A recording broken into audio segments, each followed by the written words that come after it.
and then we went from Bennett Pass to Umbrella exit where it leaves Umbrella. So, no, it wasn't 10 miles. It was like, I think it was like 7 miles, but they biked more. They took off biking. Yeah, we ended up catching up with 2 guys out there while they were doing it, and then they left me when I went up Umbrella into the Umbrella thing.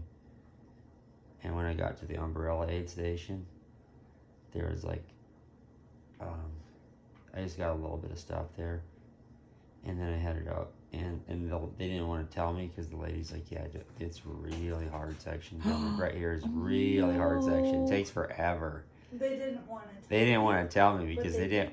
No, they didn't tell me after. Everybody was taking like 2 hours. I was looking at when they passed forever.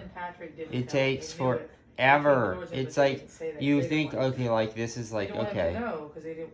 Well, I knew it was gonna take a while because your legs are just beat to tar at that point. So this is the last 7 miles to the finish. Is that right? And it's just it's horrible. Yeah, it is. It's not horrible if you were like feeling okay, but you're so tired because you can't. 93. Yeah, you're so tired. It's like staggeringly tired, and then so I started going up that, and then.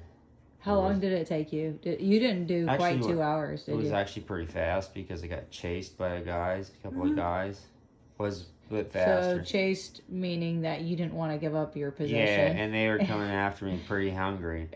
I don't know why they were like this at this hour of the night or the morning, and after being all day on their feet, but they were kind of hungry. They were coming after me really hard. I mean, what it felt hard probably was slow, but I think it was one person and their. It was the pacer and one guy. Yeah. We saw them. So, from Canada. You were like, what did you place? He was from Banff, Canada. 19th. 19th overall. Out of 120. 130, I 130. think. There was a bunch of DNFs. Oh. In fact, when they started the race, I was in like the back with all the slowies.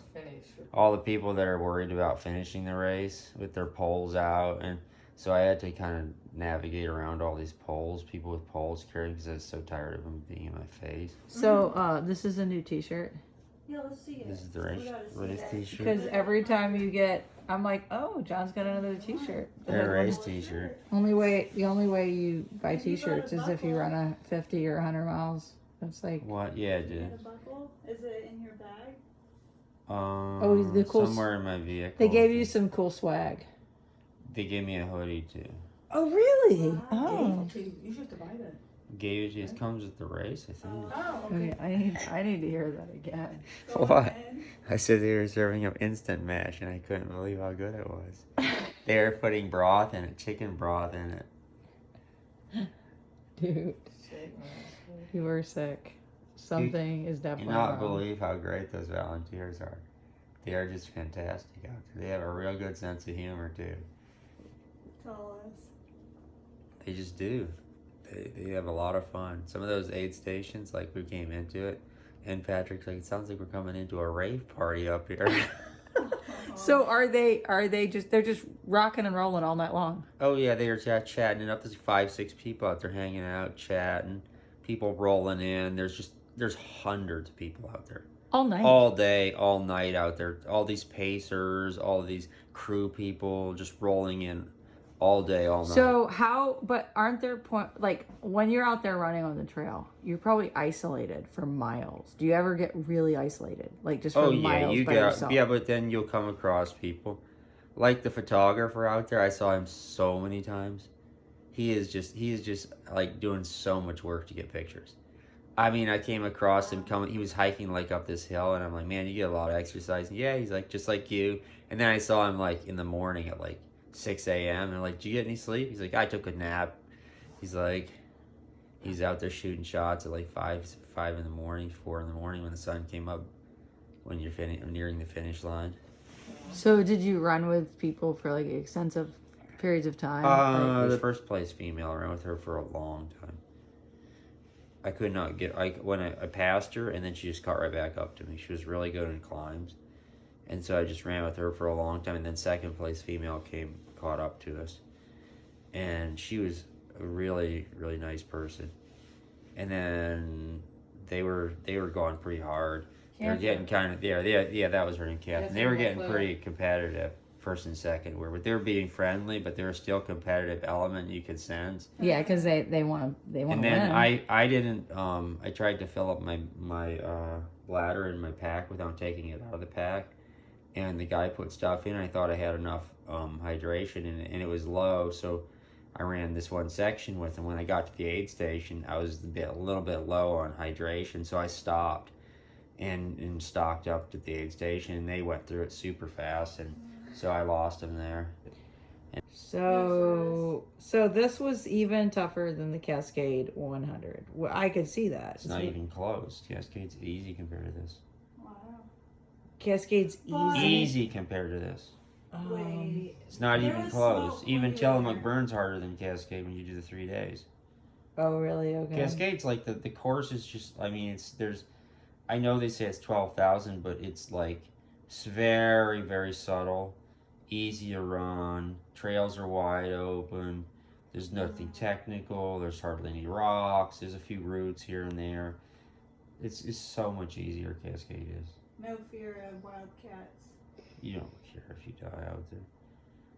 You don't understand. It's a very strange thing once you're in those races.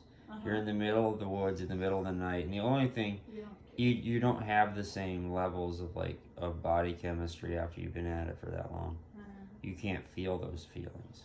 Fear. You don't feel the feelings that are normal. Like, I started that race because I was like all stressed out because of stuff from going on work. I was feeling rough.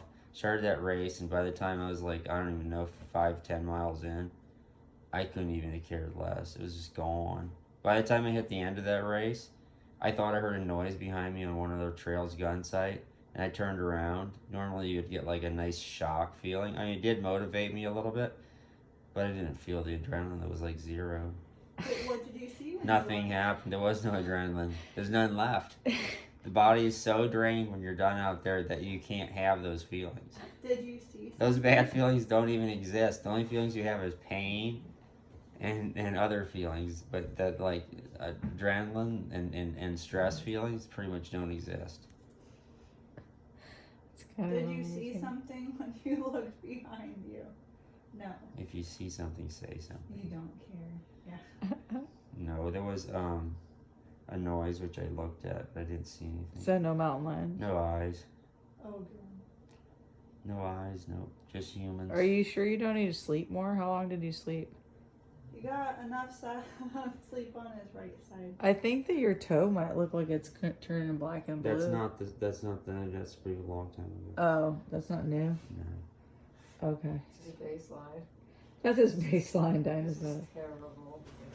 But then after you passed the guy, though. Oh, I came on him, and I was like, I said to him, everything hurts, doesn't it? And he goes, in like this almost weak voice, goes, yeah, everything hurts. Aww. And he was making his way to the aid station. How far in was he? I think that was like mile 85 or something last year when Was I that saw the him. Cascade 100? Yeah, he was terribly destroyed.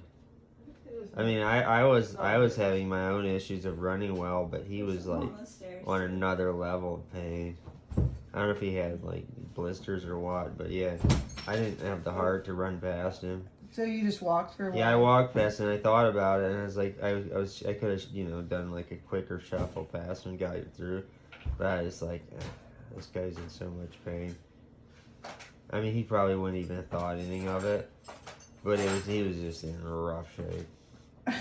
And then I got to that aid station, and it was nothing but like people working on people's feet.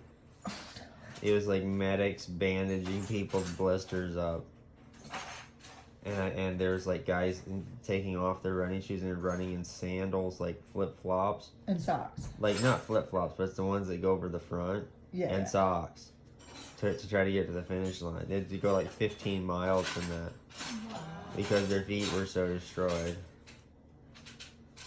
Do these people never learn? Yeah, no, they do. They learn to go back. And a week later, their body goes. Oh, Yeah, that really their was. brain really likes the chemicals that the muscles produce.